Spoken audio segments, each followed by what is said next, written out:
जागरण खबरनामा सुनने वाले तमाम महत्वपूर्ण श्रोताओं को सुरभि का नमस्कार है। ये शुरुआत करते हैं आज की सभी बड़ी खबरों की।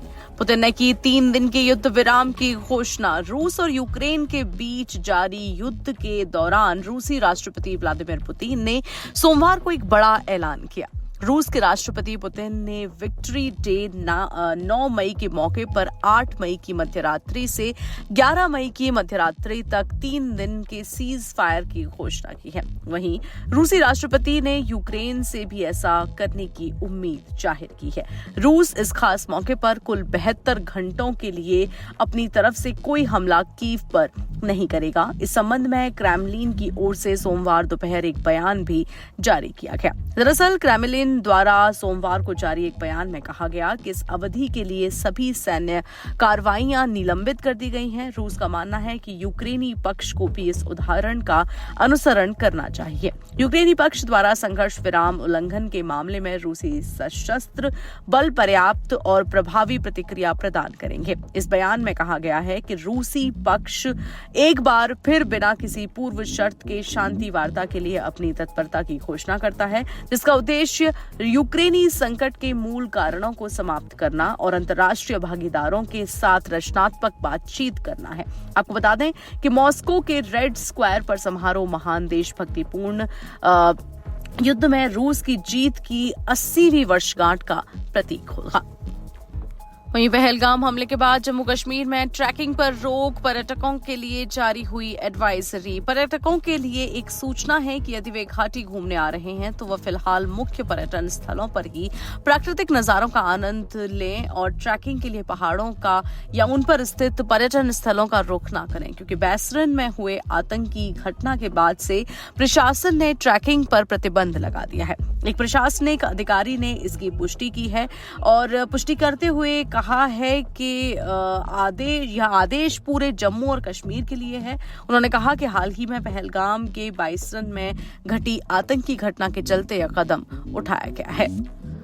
वहीं सोमनाथ मंदिर के पास 12 फीट की ऊंची दीवार बना रही सरकार। गुजरात में गिर स्थित सोमनाथ मंदिर के पास अतिक्रमण रोकने के लिए गुजरात सरकार मंदिर परिसर के चारों ओर दीवार बना रही है। इस मुद्दे पर दखल देते हुए सुप्रीम कोर्ट ने कहा कि इस दीवार को 12 फीट ऊंचा बनाने की क्या जरूरत है। इसकी ऊंचाई 5 से 6 फीट ही होनी चाहिए। जस्टिस BR गवई और आगस्टीन जॉर्ज मसीह की पीठ ने सोमवार को निर्देश देते हुए कहा कि 12 फीट की दीवार नहीं बनाएं। अगर आप इसकी रक्षा कर रहे हैं तो 5 फीट 6 फीट की दीवार ही काफी है।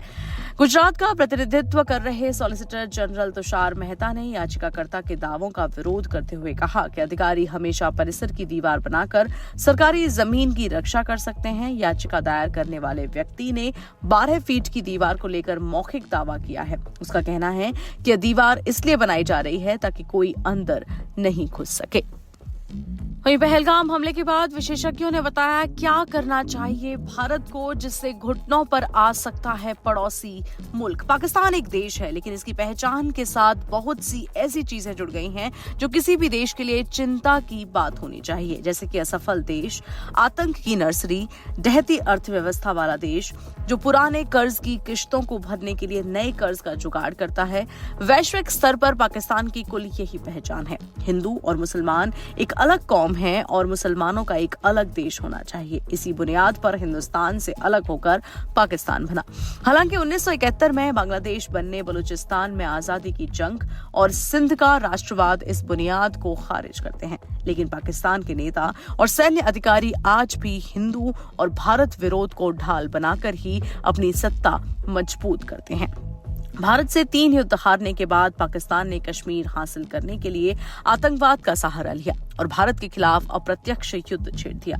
पिछले 35 वर्ष में बहुत कुछ बदला, लेकिन पाकिस्तान की भारत को लेकर नीति नहीं बदली। अलग अलग राजनीतिक दलों की सरकारों ने अलग अलग समय पाकिस्तान के साथ संबंध सुधारने के प्रयास किए। भारत को इसके बदले कभी कारगिल तो कभी पठानकोट। हाल में पहलगाम में हुए आतंकी हमले के बाद हर भारतीय की जुबान पर एक ही सवाल है कि इस पाकिस्तान का इलाज क्या है, और आज इसके बारे में हम आपको बता रहे हैं विशेषज्ञों के हवाले से। पाकिस्तान एक लोकतांत्रिक देश है, लेकिन वास्तविक सत्ता चुनी हुई सरकार के पास नहीं रही है। कहा जाता है कि पाकिस्तान को अल्लाह, आर्मी और अमेरिका चलाते हैं। अमेरिका का पाकिस्तान पर वैसा प्रभाव नहीं रह गया है जैसा एक दशक पहले हुआ करता था। एक हद तक अमेरिका की जगह चीन ने ली है। आज के लिहाज से यह कहना ज्यादा सही होगा कि अल्लाह, आर्मी और चीन पाकिस्तान को चला रहे हैं। 1948 और 1965 युद्ध के बाद 1971 के युद्ध में शर्मनाक हार और देश के 2 टुकड़े होने के बाद पाकिस्तान भारत को 1000 कट यानी 1000 घाव देने की रणनीति पर अमल शुरू किया।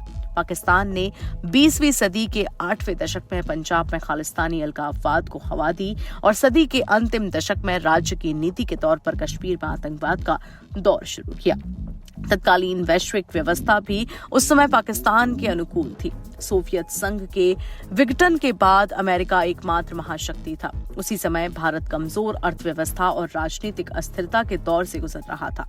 भारत की ओर से मजबूत जवाबी कार्रवाई न होने से पाकिस्तान का हौसला बढ़ा और उसने पूरे भारत में आतंकी घटनाओं का अंजाम देना शुरू कर दिया। 1993 में मुंबई का बम धमाका, 2002 में संसद पर हमला और 2008 का 26/11 मुंबई हमला पाकिस्तान के आतंकी नेटवर्क की क्षमता दिखाता है।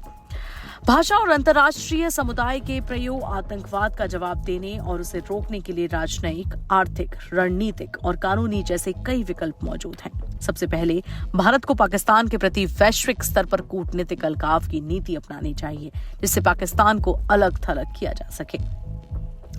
वहीं इसके अंतर्गत द्विपक्षीय वार्ता को निलंबित करें। सिंधु जल समझौते के साथ साथ पूर्व में हुई महत्वपूर्ण संधियों को रद्द करना चाहिए, जिससे पाकिस्तान के प्रति भारत के नरम रुख को अब पुनः परिभाषित करने का मौका मिलेगा तथा 7 दशकों से चली आ रही जम्मू कश्मीर समस्या का भी समाधान किया जा सकता है। आतंकवाद के खिलाफ भारत की चिंताओं के प्रति सहानुभूति रखने वाले देशों के साथ गठबंधन को मजबूत कर पाकिस्तान को आतंकवाद का प्रायोजक देश घोषित करने के लिए भारत को वैश्विक समर्थन जुटाना चाहिए।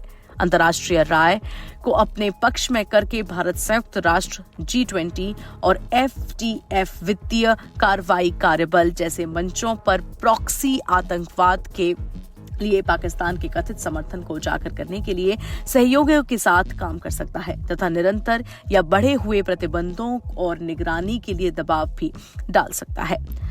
आज भारत सैन्य रूप से काफी शक्तिशाली और आधुनिक राष्ट्र है। सैन्य और सुरक्षा विकल्प के तहत भारत को व्यापक स्तर पर कार्रवाई करते हुए गुलाम कश्मीर के साथ पाकिस्तान के अंदर मौजूदा आतंकी नेटवर्क और उनके बुनियादी ढांचे के खिलाफ लक्षित सैन्य कार्रवाई करनी चाहिए। हालांकि इससे 2 परमाणु शक्ति संपन्न राज्यों के बीच तनाव बढ़ने का जोखिम है, परंतु भारत को ऐसे जोखिम भरे कदम लेने से पीछे नहीं हटना चाहिए। कानूनी और बहुपक्षीय कार्रवाई के लिए भारत को बहुपक्षीय एजेंसियों को अपने साथ शामिल करना चाहिए। वहीं विशेषज्ञों का मानना है कि रणनीतिक विखंडन से भी आतंकी देश सुधर सकता है। पाकिस्तान इस समय बहुआयामी का सामना कर रहा है। आंतरिक असंतोष, आर्थिक पतन और घटती अंतर्राष्ट्रीय प्रासंगिकता के बीच वह एक खतरनाक और जानी पहचानी रणनीति का सहारा लेता दिख रहा है। यह रणनीति है बाहरी खतरों का निर्माण और धार्मिक दरारों का दोहन। पहलगाम में हुआ आतंकी हमला पाकिस्तानी सेना का घरेलू स्तर पर मजबूत बनने का हताश प्रयास है। हालांकि अंतर्राष्ट्रीय समुदाय और विशेष रूप से भारत इस नाटक को एक अलग संकल्प के साथ देख रहा है। कोर कमांडर के घर लूट पाकिस्तानी प्रतिष्ठान के लिए एक प्रतीकात्मक हमला था। यह पाकिस्तान की जनता के गुस्से और सेना के अधिकार के एक क्षरण को रेखांकित करता है। यह भूतपूर्व घटना 1971 के ऐतिहासिक आघात को प्रतिनिधित्व करती है, जहां पूर्वी पाकिस्तान में सेना की कठोर प्रतिक्रिया पाकिस्तान की टूटने का कारण बनी।